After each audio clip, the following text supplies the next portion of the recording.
Com essa aproximação entre Irã e Arábia Saudita, que foi uma coisa que a gente sabe que teve mão chinesa, o chinês patrocinou. Mudou alguma coisa no Iêmen? Como é que fica o cenário com isso? Olha, as forças beligerantes elas concordaram com uma trégua. Trégua já fala um pouco por si só que tipo de destino foi decidido. Trégua significa uma pausa, um congelamento no conflito.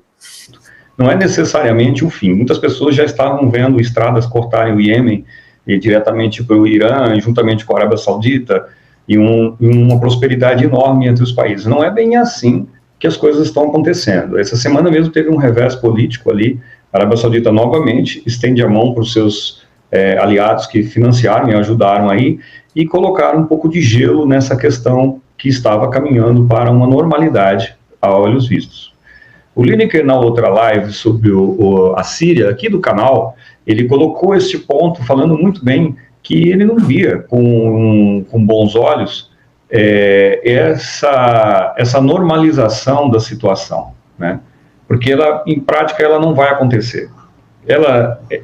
Ali se passam questões de disputas geopolíticas muito fortes entre os sauditas e o próprio Irã, né?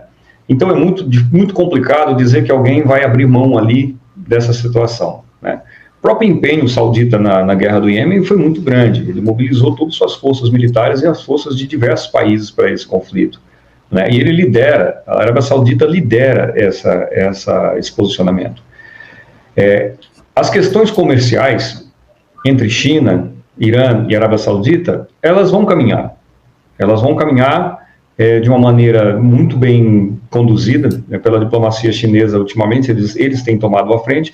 Eu deveria dizer para vocês que isso não começou diretamente da China, embora algumas pessoas pensem que esse fato foi impulsionado muito contundentemente pela China, mas na verdade ele tem a participação russa nesse movimento.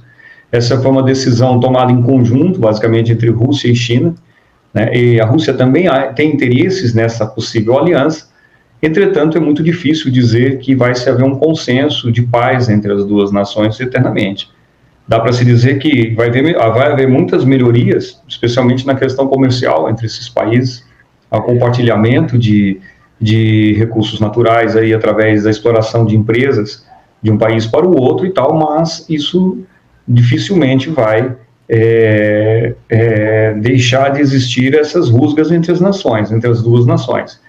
Para a população do Iêmen, isso é um problema complicado, porque a guerra, de fato, para o povo, para aquilo que importa, que é o povo do Iêmen, ela não mudou muita coisa. Simplesmente, obviamente, um conflito terminando, isso é benéfico para qualquer povo. A guerra é a pior situação que você pode imaginar para uma nação, né?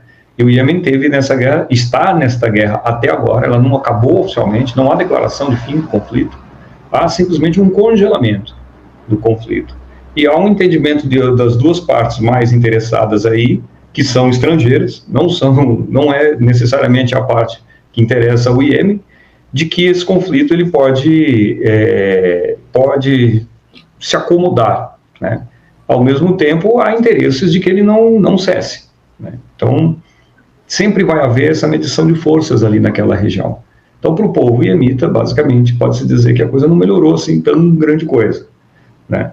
E nada garante a sustentabilidade do governo atual, né? Ele também passa por dificuldades de reconstruir um país, de reestabelecer alianças, tal como houve na Síria. A gente tem que entender que a Síria é um país muito mais organizado do que o Iêmen, com uma cultura muito mais desenvolvida para esse sentido. Nós temos uma separação ali de povos ainda muito fortes do Iêmen, e acaba acontecendo isso, né? Então, eu acredito que o Iêmen, ele ainda não colheu nenhum fruto do fim desse conflito ainda, que seja considerável, certo? É mais ou menos isso, comandante.